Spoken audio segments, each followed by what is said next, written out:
오늘은 하늘의 직분, 이런 제목으로 말씀을 나누겠습니다. 베드로 사도는 당시의 목회자들을 향해서 목양의 자세를 권면하고 있습니다. 본문에 나오는 장로는 오늘날의 교회 목회자를 의미합니다. 이 말씀을 통해서 목회자에 대한 교훈을 할 뿐 아니라 우리 모든 교회 임원들, 집사, 권사, 장로 모든 임원들이 어떻게 주님을 섬겨야 될까에 대해서 교훈하고 있습니다. 오늘 임원헌신 예배를 맞이해서 본문이 주시는 교훈을 함께 생각하며 은혜를 나누고자 합니다. 우리 선행교회 임원이 63명이 계십니다. 장로 2분, 원로 권사가 14분, 권사님이 18분, 원로 집사님이 3분, 집사님이 25명, 전 성도가 교회 임원이다시피 합니다. 이 세상에 어떤 직분보다 고귀하고 자랑스럽고 중요한 직분이 바로 교회에 주어진 직분입니다. 우리 성도들이 이 직분을 귀히 여기고 이 사도 베드로가 교훈하신 말씀대로 주님을 섬겨서 주님 앞에 가서 잘하였도다, 착하고 충성된 종이라고 칭찬 듣는 성도가 되시기를 바랍니다. 그러면 어떻게 교회의 직분을 감당해야 될까요? 첫째로 자발적인 봉사를 해야 된다는 것입니다. 따라하세요. 자발적인 봉사. 오늘 읽은 5장 2절에 너희 중에 있는 하나님의 양무리를 치되 부득이함으로 하지 말고, 부득이라는 말은 억지로 한다는 거죠. 자원함으로 즐거운 뜻으로 하라는 것입니다. 강제와 압박에 의해서 하는 것이 아니라 즐거운 마음으로 주님의 맡겨주신 직무를 수행해야 된다는 것이죠. 어떻게 하면 하나님의 교회의 직무를 이렇게 즐거움으로 수행할 수 있을까요? 그것은 예수 그리스도의 십자가의 은혜를 깊이 깨달아야 되는 것입니다. 나를 죄와 죽음과 지옥과 저주와 영원한 심판에서 건져주시기 위해 자신의 목숨을 내어주신 하나님의 사랑, 예수 그리스도의 은혜, 그것을 뼛속 깊이, 가슴 깊이 새기는 여러분이 되시기를 바랍니다. 고린도후서 5장 14절에 그리스도의 사랑이 우리를 강권하시도다. 예수님의 사랑이 나를 강제로 뒤에서 밀어붙인다는 거예요. 그래서 주님을 위해서 열심히 봉사하지 않고는 견딜 수 없게 하신다는 것이죠. 저가 모든 사람을 대신하여 죽으심은 산 자들로 하여금 다시는 저희 자신을 위하여 살지 않고 오직 저희를 대신하여 죽었다가 다시 사신 자를 위하여 살게 하려 하심이라. 십자가에 달려 죽은 예수님은 그 희생의 고생을 치르셨지만 그 사랑을 받은 성도들로 하여금 자기를 위해 살지 않고 자기를 위해서 희생제물이 되신 예수님을 위해서 살도록 만들고 계시다는 말씀이죠.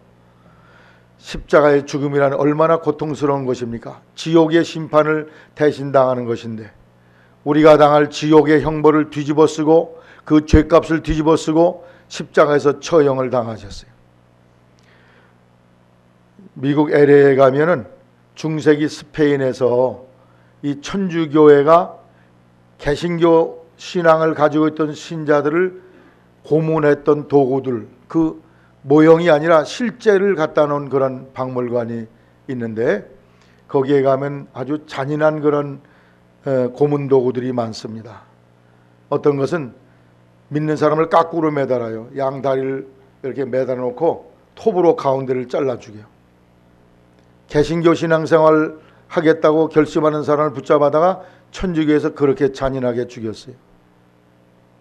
또 어떤 사람은 이런 국수기계 같은 큰 통에다 사람을 집어넣으면 둘둘둘둘 돌아서 나오면 여기 국수가락으로 나와요. 사람이 어마어마하게 무서운 거죠. 또 어떤 사람은 사람 모양으로 된 철갑 같은 데다가 집어넣어가지고 열쇠를 다 잠가놓고 꼼짝 못하게 해서 장애인을 만들어버려요. 먹을 걸 주자니까 거기서 굶어 죽어가지고 나중에 뼈만 앙상하게 나오면 갖다 쓰레기통에 버립니다. 천주교회가 기독교인들 5천만 명을 죽였어요. 무시무시한 교회죠. 근데 버젓이 지금 이 강화 땅에도 있고 전국에 로마 가톨릭 교회라고 그렇게 존재하고 있습니다. 그 얼마나 많은 박해 속에서 우리 개신교 성도들이 믿음의 씨앗을 버리지 아니하고 지켰는지 모릅니다. 근데 예수 그리스도의 십자가의 고난은 이것보다 10배, 100배, 1000배 더 큰 고생입니다.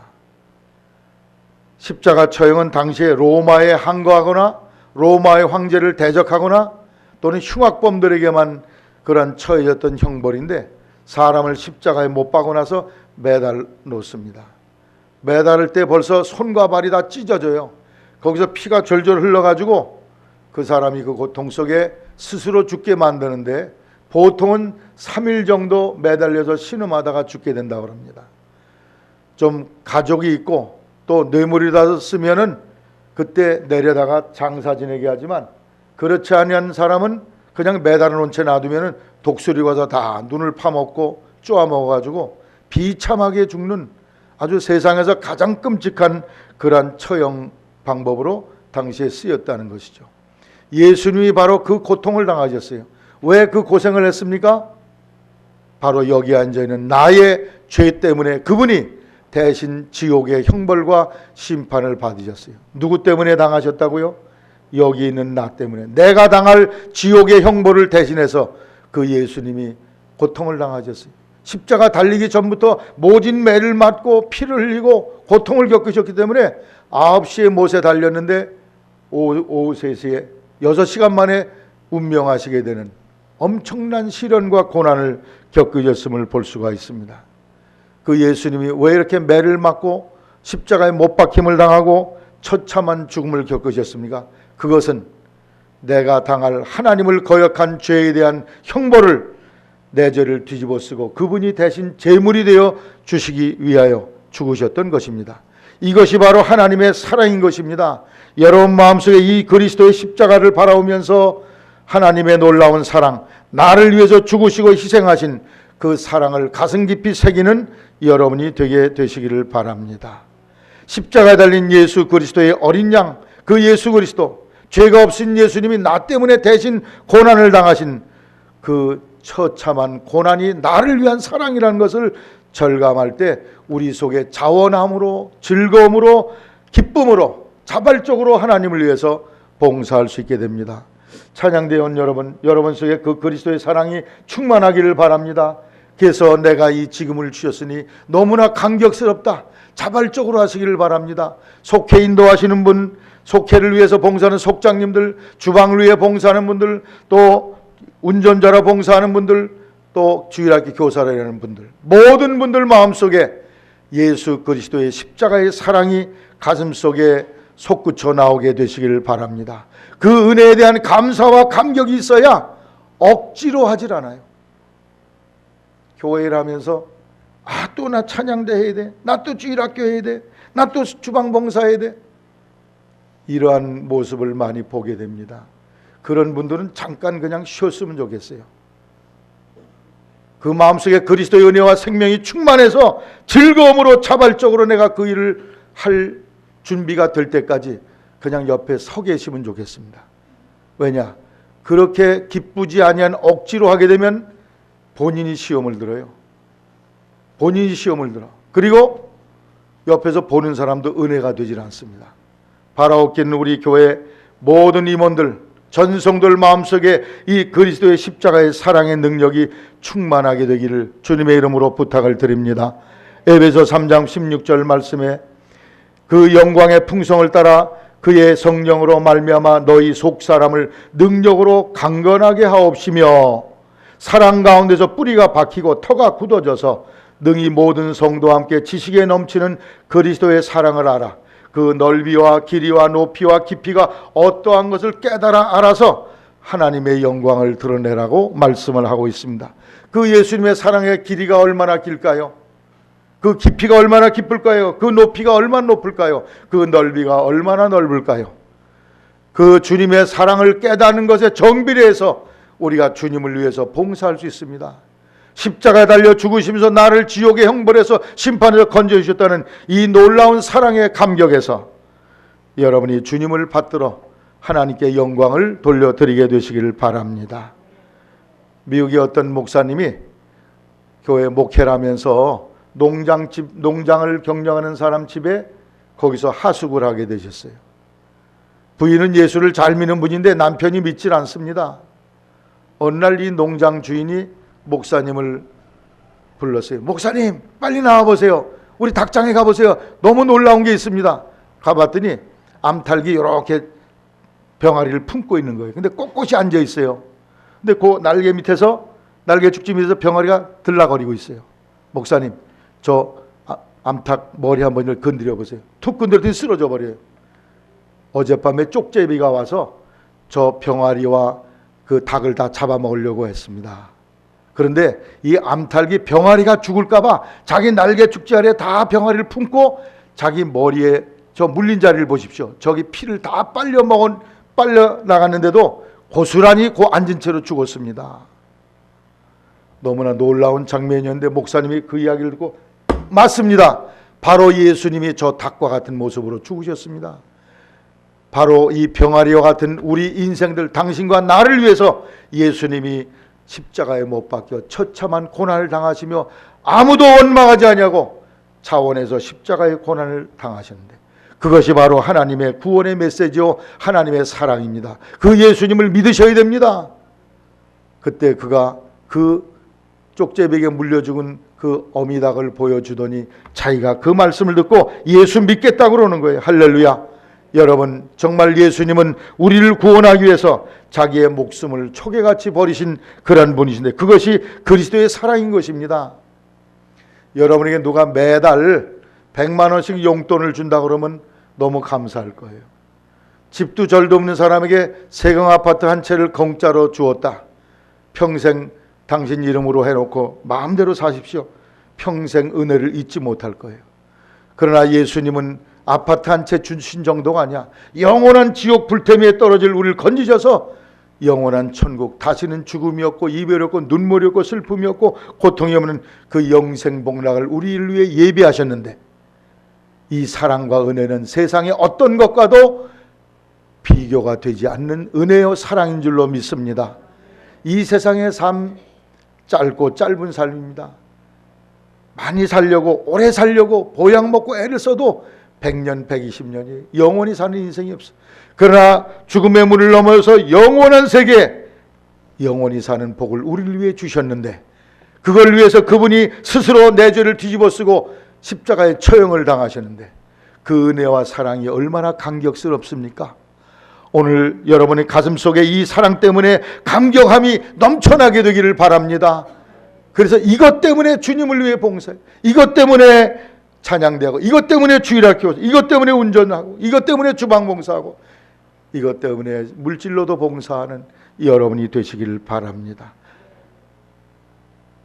누가복음 7장 36절 이하에 보면 한 여인이 예수님 식사하신 데 오셔서 눈물로 발을 닦이고 머리칼로 닦이면서 300데나리온에 해당되는 옥합을 깨뜨려 부으면서 이런 기이한 행동을 할 때 그 예수님을 청했던 분이, 아니 예수님이 선지자라면 저 여자가 얼마나 지저분한 여자인지 벌써 다 알 텐데, 속으로 우리가 꿍얼대고 있었어요. 그때 예수님이 그 사람의 마음을 꿰뚫어 보시고, 시몬아, 어떤 사람에게 빚을 주는 사람이 있었는데 한 사람은 5억을 꿔주고 한 사람은 500만 원을 꿔줬다. 둘 다 생활하는 걸 보니까 너무 지질이 어렵고 힘들어서 둘 다 빚을 안 갚아도 된다고 탕감을 해주었다. 그러면 둘 중에 누가 더 그 돈 꿔준 주인을 사랑하겠냐? 아, 그야 물론 5억을 탕감받은 사람이죠. 이 여자가 이렇게 눈물로 발을 씻기고 그리고 입을 맞추고 향수를 부은 것은 이 여자의 많은 죄가 용서받았기 때문이라. 내가 이 집에 들어올 때 너는 손 씻을 물, 발 닦을 물도 주지 않았다. 그러나 이 여자는 많은 죄가 용서받았기 때문에 그 은혜의 감격에서 지금 저런 봉사를 하고 있으니 말리지 말아라. 이 복음이 전파되는 곳마다 저 여자의 선행이 아울러 알려지게 될 것이라고 말씀을 하였습니다. 이 여자가 많은 죄를 용서받았어. 오늘 우리는 어떤 죄를 용서받았습니까? 내 죄에서, 죄와 사망에서 나를 건져주던 그 은혜의 감격에서 이 여인이 자발적으로, 자원함으로, 기꺼이 스스로, 누가 시켜서 한 게 아니에요. 감격스럽게 이 옥합을 들이고 눈물로 예수님의 발을 씻은 것처럼 매일의 삶 속에 이러한 감격 속에 주님을 섬기는 여러분이 되기를 주의 이름으로 부탁을 드립니다. 갈라디아 6장 14절에 그러나 내겐 우리 주 예수 그리스도의 십자가 외에는 결코 자랑할 것이 없다. 바울 사도의 자랑거리는 자기가 가말리엘의 1등 수석 학생이다. 그거 자랑할 게 아니에요. 자기가 유대 이스라엘의 베냐민 지파 사울 임금의 후손이라는 거 자랑거리가 아니었어요. 오직 예수님이 나를 위해 죽으시고 부활하셔서 내가 예수님을 통해 구원받았다. 그러므로 예수님만이 나의 유일한 자랑거리라고 그는 고백을 하였습니다. 여러분의 자랑거리는 무엇입니까? 만나면 예수님 자랑하시기를 바랍니다. 만나면 예수님을 증거하시기를 바랍니다. 대부분 사람 만나면 아이고 우리 애가요 얼마나 공부를 잘하고 우리 남편이 얼마나 똑똑하고요 돈 잘 벌고요. 세상 자랑 많이 해. 예수 자랑하시기를 바랍니다. 바울은 예수님만이 나의 자랑거리라고 그랬어요. 여러분의 가슴 한복판에서 예수님의 그 뜨거운 사랑이 불타오르게 되시기를 바랍니다. 골로새 2장 20절에 이제는 내가 산 것이 아니오 오직 내 안에 그리스도께서 사신 것이라. 이제 내가 육체 가운데 사는 것은 나를 사랑하사 나를 위해 자기 몸을 버리신 하나님의 아들을 믿는 믿음 안에 사는 것이라. 예수님만이 그 생의 주권자라고 그는 고백합니다. 왜? 그 사랑이 너무나 크기 때문에. 예전에 분도 라브라라는 그런 성도가 있었어요. 기도를 엄청 많이 합니다. 하루 종일도 기도를 해. 기도하다 보면 너무나 그 기도에 깊은 경지에 이르러서 그 사람 머리 주변에 광명한 빛이 이렇게 났다고 그래요. 가끔 기도하다가 그는 갑자기 뛰어나와서 가슴을 치며 예수님의 사랑이 너무 뜨겁다 소리를 치면서 이 한겨울에도 가슴을 풀어헤치고 다니면서 예수님의 사랑이 너무 뜨겁다고 소리를 치며 다녔다고 합니다. 지옥 갈 나를 대신해서 죄를 뒤집어 쓰고 십자가에 죽으시어 지옥 형벌을 내 대신 받으신, 그래서 나를 지옥에서 건져내신 이것이 바로 그리스도의 사랑이에요. 많은 사람들이 교회의 사랑, 교회가 사랑이다. 그러니까 이런 생각을 하죠. 뭐 구제하고 고아를 돌보고 불쌍한 사람을 많이 도와주는 곳이지, 물론 교회는 그런 일을 해야 됩니다. 그러나 교회가 말하는 사랑은 십자가에 달려 죽으신 그리스도의 사랑을 말하는 거예요.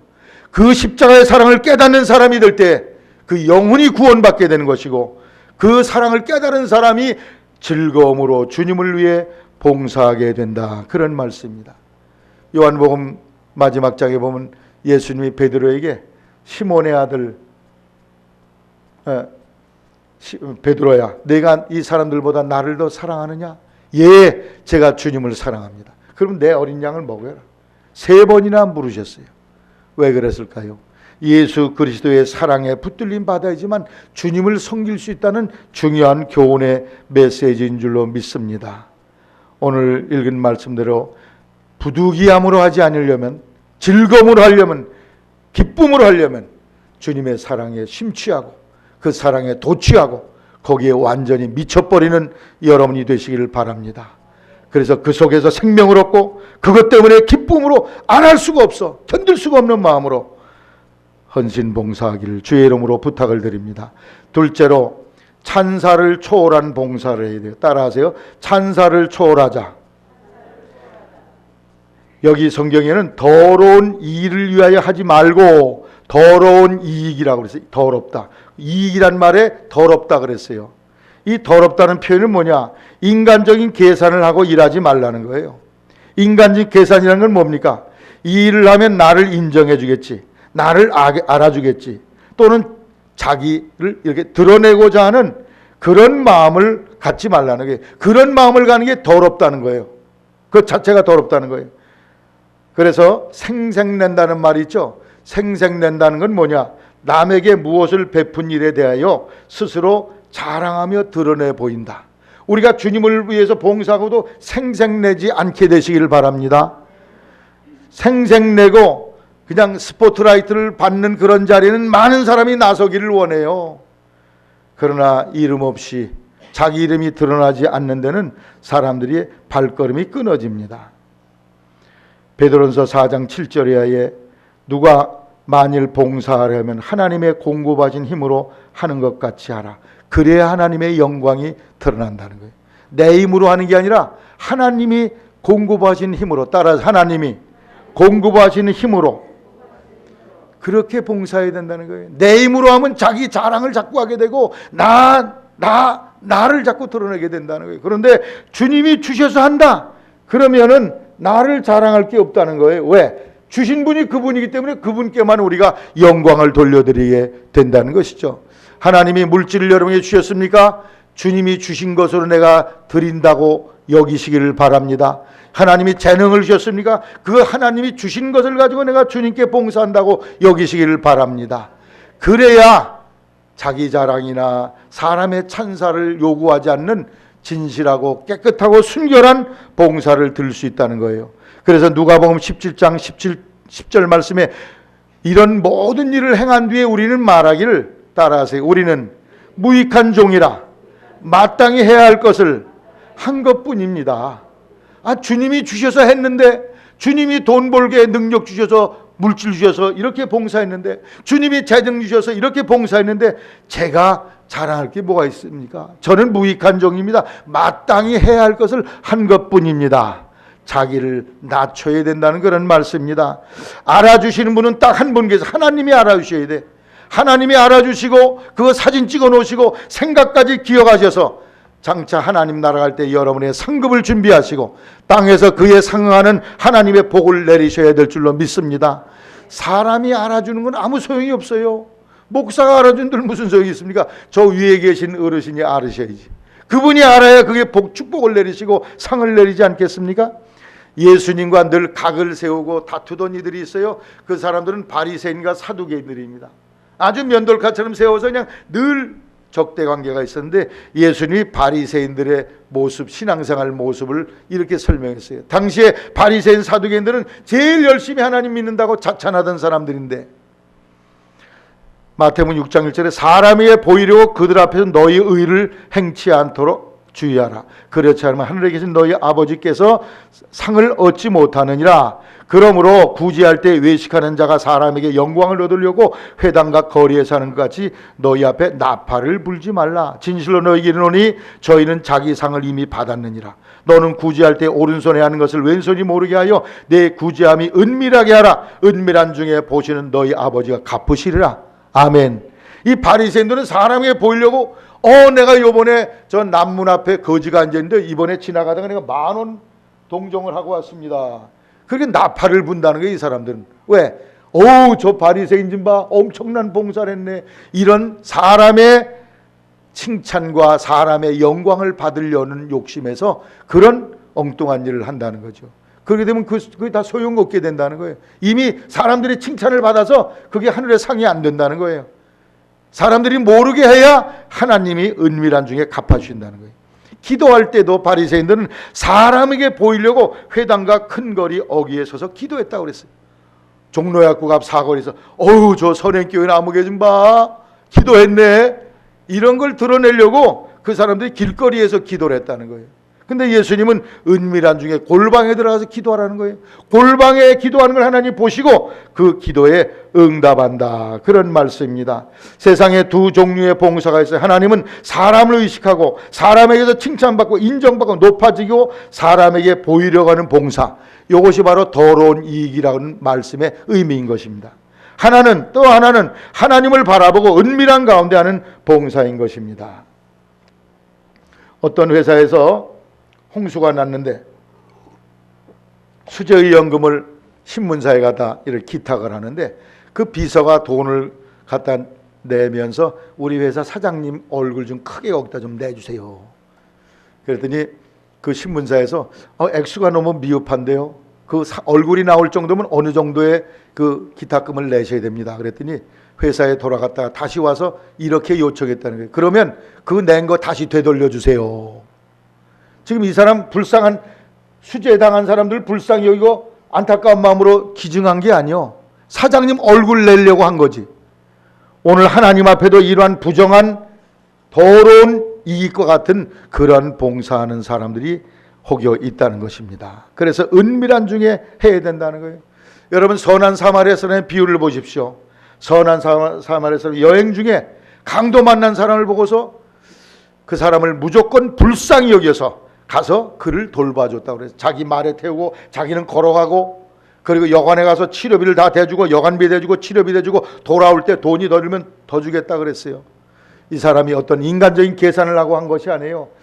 이 사람 도와주면 다음번에 내가 국회의원 나올 때 표 찍어주겠네, 이런 생각으로 그 사람을 구제한 게 아닙니다. 단지 무엇 때문에? 따라서 불쌍히 여김으로, 사랑함으로, 그를 위해서 봉사할 때 많은 불편함과 불이익과 위험, 지금 여행 코스 지금 그게 지체되는데 모든 걸 마다하고 그를 불쌍히 여기는 단순한 마음으로 그를 도와주었다는 것입니다.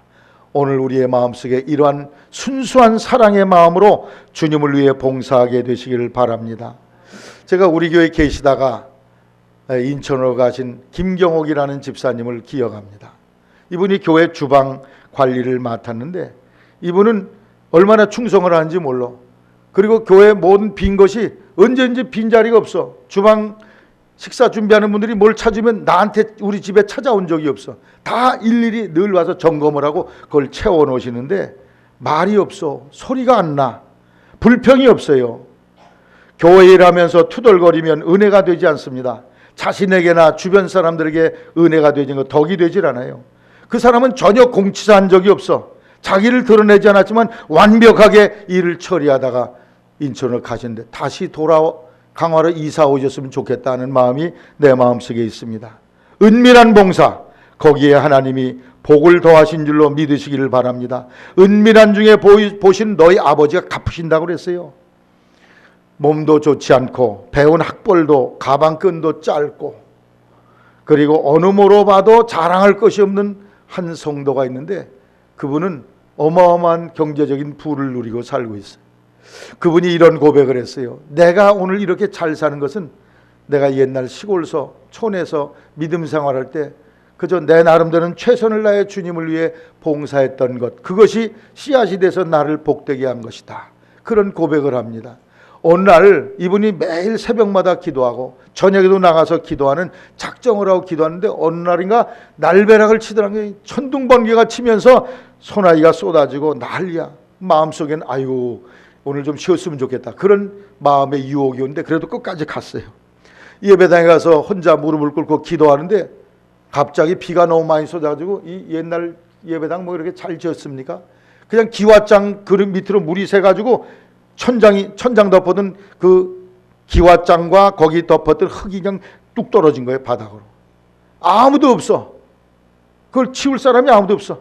그래서 이 양반이 이것을 다 혼자 치웠어. 누가 아무도 보지도 않냐고 하는데 다 깨끗이 치웠습니다. 이걸 치우면서 그의 마음속에 기쁨이 충만했어요. 할렐루야. 내게 주님을 위해서 이런 봉사할 수 있는 기회를 주시다니. 자기가 주님을 위해 한 일이라면 특별히 한 일은 그것밖에 없는 것 같은데 오늘의 내가 이렇게 된 것은 그때의 수고가, 그때의 봉사가 하나님이 기억하시고 내게 복을 주시는 것이구나, 그런 생각을 하게 된다는 것이죠. 전도서 11장 1절에 너는 내 식물을 물 위에 던지라, 여러 날 후에 도로 차지리라. 물 위에다가 흐르는 강물에다가 음식을 던지면 고기밥밖에 더 돼요. 그런데 그게 나중에 내게 다시 돌아와서 내게 보상이 된다는 그런 말씀입니다.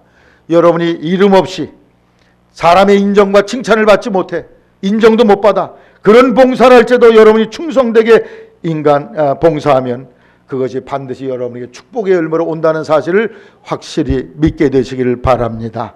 사람의 찬사와 인정, 그것을 초월한 봉사가 되기를 주님의 이름으로 부탁을 드립니다. 사도행전 5장에 보면은 아나니아와 삽비라는 사람이 땅을 팔아 바쳤습니다. 근데 땅 팔고 보니까 아까운 생각이 들어서 그 중에 얼마를 떼내고서 갖다가 베드로에게 바쳤어요. 그랬더니 베드로가 딱 성령의 인도를 따라서 이게 땅 판 것 전부냐? 네. 내가 왜 성령을 속이느냐? 왜 감췄어? 그 말 한마디 했더니 그 내가 다 세상을 떠났다는 거예요. 왜 아나니아 삽비라가 땅 팔아 바치고서 이런 불상사를 겪었습니까? 아나니아 삽비라가 땅 바친 데는 이유가 있어요. 그 4장 끄트머리에 보면 바나바라는 사람에 대해서 기록이 나와요. 바나바는 저 구브로 사이프러스 지중해에 있는 섬에 살던 사람인데 그 사람이 은혜 받고 땅을 바쳤어. 그랬는데 교회에서 그 사람에게 권위자 바나바라는 그런 직함을 주었어요. 따라 바나바. 바나바는 권위. 오늘날 말은 권사님이야. 권사의 직임을 그에게 맡겼어. 그랬더니 이 아나니아 삽비라가 화가 난 거야. 아니, 저 섬에 살던 저 사람이 언제적부터 우리 교인인데, 응? 내가 이 교회 어머니 때부터 다닌 사람이야. 저 사람이 어떻게 권사가 되는 거야? 응?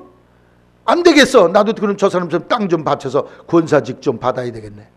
이런 인간적인 계산을 하고서 그 사람이 땅을 팔고 나니까 순수한 마음으로 땅을 바치려고 한 게 아니라 그런 인간적 계산을 하고 나니까 돈이 아까워진 거예요. 순수한 마음이 아닌 그 거짓된 마음이 그의 마음에 일어나게 되었어요. 그래서 결국에는 돈을 감추고 이러면서 불상사를 겪게 됐어요. 오늘 하나님 앞에 여러분이 순결한 마음으로 인간적 칭찬이나 사람의 찬사나 교회의 어떤 직분이나 이런 것에 연연하지 아니하고 찬사를 초월한 봉사하셔서 주님이 은밀하게 보신 주님이 갚으시고 복을 주시기를 주의 이름으로 부탁을 드립니다. 끝으로 세 번째, 모범이 되는 봉사가 되어야 돼요. 따라서 모범이 되자. 모범이란 말은 본받아 배울 만한 본보기, 표본, 견본이 되는 삶, 이것을 모본이라고 그러죠. 오늘 읽은 성경에 보니까 양무리의 본이 되라 그랬어요. 교인들에게 본이 되어야 된다는 것입니다. 군대 가면은 교육할 때 여기 교관이 있고 여기 조교라는 본을 보이는 사람이 있어요. 제식훈련, 앞으로 가, 뒤로 가, 열중셔, 차려, 우로 가, 자행자, 이걸 먼저 이 사람에게 시켜. 그러면 여기는 훈련병들이 다 그걸 보고 본 따서 해요. 총 쏘는 것도 앞에 총, 어깨총, 뭐 세워총, 여러 가지를 다 이 사람이 먼저 본을 보여. 그럼 여기 사람이 따라 흉내를 내는 거예요. 따라잡이, 흉내쟁이. 앞에 가는 사람을 흉내를 내게 돼 있어. 사람은 앞에 잘 믿는 성도를 흉내내게 돼 있어. 아유, 나도 저 아무개 집사님처럼 믿어봐야지, 저 권사님처럼 믿어봐야지. 이런 본을 끼치는 성도가 돼야 한다는 것입니다. 데살로니가 성도들은 그 지역에 모범되는 신앙 생활했어요. 그래서 데살로니가서 1장 7절에 그러므로 너희가 마게도니아와 아가에 있는 모든 믿는 자의 본이 되었느니라. 데살로니가 성도들이 다 신앙의 본을 보여서 믿으려면 저 데살로니가 교인들처럼 믿음 생활해야 돼. 그러한 신앙의 모본, 본보이가 되었다는 것입니다. 좋은 신앙의 본을 보이는 성도가 되시기를 바랍니다. 그 중에 어떤 사람은 못된 본을 보이는 신자들이 있어요. 그런 사람은 보지도 마세요. 그 사람 따라갔다는 영원한 심판을 피할 수 없을 것입니다. 여러분, 양이라는 것은 1m에서 3m 정도밖에 시력이 짧다는 것이에요. 먼 거리를 보지 못한다는 거예요. 우리 성도를 성경이 양에 비유하고 있어요. 제가 성지순례 가보니까 이 동산에 길이 쭉 나 있어. 풀도 없는데 말라 비틀어진 풀들만 길이 이렇게 계단처럼 나 있어. 안내원에게 저 줄을 누가 저리 그어놨습니까? 줄이 줄근 게 아니라 거기 양들이 먹이를 따라서 가는 길이라는 거예요. 그래서 길이 이렇게 났다는 거예요. 어떤 목동이 양들이 가는 길에 이렇게 막대기를 갖다 딱 가운데다 이렇게 댔더니 양이 걸림돌이 있으니까 털쩍 뛰어가더라는 거예요. 10마리 20마리가 다 뛰어가. 앞에 가는 양이 뛰면 무조건 뛰어, 얘네들은. 그래서 막대기를 또 뺐다는 거예요. 그랬더니 요 자리만 오면 무조건 뛰는 거야. 막대기가 없어도 뛰어. 왜? 앞에 가는 양들의 따라쟁이기 때문에. 예전에 어떤 사람이 양을 많이 먹이다가 풀이 다 떨어져서 강 건너에 저 건너편 초지로 양떼를 옮겨야 되는데 옮길 수가 없어. 큰 배를 빌려서 배에다 이제 실어서 옮기는데 그 배에 마침 여러 주민들도 같이 타게 되었는데 이 양 많이 기르는 사람이 인심을 잃은 그런 사람이 거기 하나 탔어요. 그래서 이 사람이 그 양 주인에게 그 양떼 중에서 제일 영자님 어른 양을 하나 골랐습니다. 그리고 그것을 비싼 값에 샀어요. 한 마리에 10만 원짜리를 30만 원 주고 샀습니다. 그런 뒤에 양들 앞에서 이 어미 양을, 이 어른 양을 보여줬어요. 그리고 양들이 다 쳐다보고 있어. 그 다음에 이 양을 강으로 밀어넣었습니다. 그랬더니 그 양이 강으로 뛰어드는 걸 보고 모든 양들이 다 물로 뛰어드는 따라잡이. 그래가지고 다 물에 익사해버리고 말았다는 거예요. 양들은 물에 앞서가는 양들만 바라보고 있습니다. 여러분, 개가 옆으로 걷잖아요. 자기 새끼들에게 야야 넌 왜 옆으로 걷냐, 앞으로 걸어, 앞으로 걸어. 그런다고 그들이 앞으로 갑니까? 안 그래요. 엄마가 옆으로 걷니까 나도 옆으로 걷지. 가장 좋은 자녀 교육은 뭡니까? 부모님들이 실천을 하는 거예요. 어떤 아버지가 중학교 올라간 아들을 보니까 담배를 피우고 있어요, 이놈의 자식이. 그래서 저놈을 어떻게 할까 생각을 하다가 일주일 뒤에 아들을 불렀습니다. 예, 너 어린 나이에 담배 피면 안 된다. 내가 일주일 전에 담배 피는 걸 봤어. 근데 아버지 왜 지금 얘기하세요? 내가 담배를 피기 때문에 내가 담배 피면서 너한테 담배 끊으라고 말할 수가 없어서 일주일 동안 내가 각고의 노력을 해서 담배를 이제 딱 끊었다. 내가 이제 담배 끊으라고 말할 자격이 생겼어. 그러니까 너도 담배를 끊으면 좋겠다 하고 아버지가 말을 했다는 것입니다. 사랑하는 성도 여러분, 여러분 마음속에 신앙생활에 모본을 보이는 그런 신앙이 되시기를 바랍니다. 자녀들에게도 부모가 담배 피우면서 애들에게 담배 끊으라고 하면 안 끊어요. 알버트 슈바이처, 아프리카의 성자 슈바이처 박사는 자녀 교육에서 가장 중요한 것 세 가지가 무엇이냐고 물었더니 첫째는 본보기, 둘째도 본보기, 셋째도 본보기라고 그랬어요. 자녀는 가르친 대로 사는 것이 아니라 부모가 하는 대로 산다는 거예요. 누가 하는 대로 살아요? 부모가 하는 대로 살아. 그래서 부모님들이 믿음 생활 잘하면 그걸 본따서 자식들이 믿음 생활 저렇게 해야 되겠네. 그렇게 된다는 거예요. 우리 자녀들이 공부하기를 원하십니까? 열심히 하라고 욱박지르지 말고 부모님들이 아이들과 더불어 같이 앉아 책 좀 보세요. 그러면 애들이 자연히 공부하게 돼 있어. 안 할 수 없거든. 아버지 엄마가 공부를 하는데. 미국 뉴욕에 가면요, 그 맨하탄 옆에 그 뉴욕 주 쪽에 자유의 여신상이라는 그런 큰 동상이 이렇게 서 있어요. 미국의 독립을 기념하는 그런 동상이죠. 그것은 불란서의 작가 바르톨디라는 사람이 그것을 만들었는데 불란서 정부에서 400만 불, 우리나라 돈으로 지금 40억을 줘서 그것을 만들도록 했는데 정부에서 돈이 잘 안 나와가지고 바르톨디가 사실 자기 개인 돈을 다 쏟아부어서 20년에 걸쳐서 그걸 완공했다는 거예요. 근데 이 바르톨디가 자유 여신, 여자의 모습을 거기다 이렇게 해놨는데 그 여신상에 사람이 들어갈 수 있어요. 어마어마하게 크니까. 그런데 그 얼굴을 누굴 본을 따서 만들어야 될까? 그래서 많은 사람이 추천이 올라왔어요. 이 사람 하면 이 배우가 좋겠다. 그런데 마음속에 그가 기도하면서 생각을 나를 낳으시고 나를 사랑으로 길러주신 우리 어머니, 그분이 최고야. 그 어머니의 모습을 본을 만들어가지고 어머니 모습으로 만들었다는 거예요. 할렐루야. 사랑하는 성도 여러분, 우리 자녀들이나 우리 성도는 앞서가는 사람을 모델로 해서 살아가는 그런 시대에 살고 있습니다.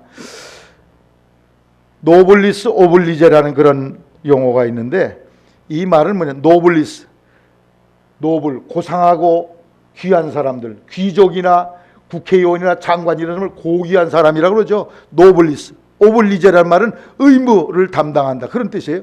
그 고귀한 사람들이 의무를 잘 수행한다는 거예요. 즉 부자, 공부 많이 한 사람, 그리고 정치 경제에 높은 자리에 있는 사람이 자기 국민의 의무와 도리를 잘해야 백성들이 따라간다는 거예요. 국회의원 장관들이 엉뚱한 짓 하고 뇌물 받아먹고 못된 짓 하면 국민들이 아이고 저것들도 저러는데 우리야 뭐 이러면서 엉터리로 살게 된다는 거죠. 그래서 이 잘 나가는 사람들이 진실하고 정직하게 국민의 도리를 다 해야 된다, 그런 말씀입니다. 여러분, 우리나라는 어떻습니까? 국회의원 아들들 대다수 군대를 안 가요. 이게 있을 수 없는 일이에요. 장관의 아들들 나중에 청문회 할 때 보면 거의 군대를 안 갔어. 그 본인들도 군대를 안 가시고. 근데 다 장애가 있어 못 갔다 그러는데 어떻게 그 높은 자리까지 올라간 장애인이 된지 모르겠어. 장애인 대회 가서 1등 하시잖아요. 다. 여러분, 잘 사는 나라 선진국은 어떤 나라입니까? 그 나라의 고위 지도자들이 모범을 보이는 거예요. 1차, 2차 세계대전 때 영국 고위층 자녀들이 다니는 이튼 칼리지 출신 2,000명이 전쟁에 나가서 죽었어. 우리나라는 지금 전쟁 났다 그러면 내 아들 다 뒤로 감추려고 그러는 이런 나라가 아닙니까? 이래서 이게 후진국이에요. 6.25 전쟁 때 미국 대통령 아이젠하워 대통령의 아들이 육군 소령으로 이 전쟁에 참여했어. 대통령 아들 감히 어딜 보내? 우리 같으면 뒤로 숨겼을 텐데. 미군 장성 아들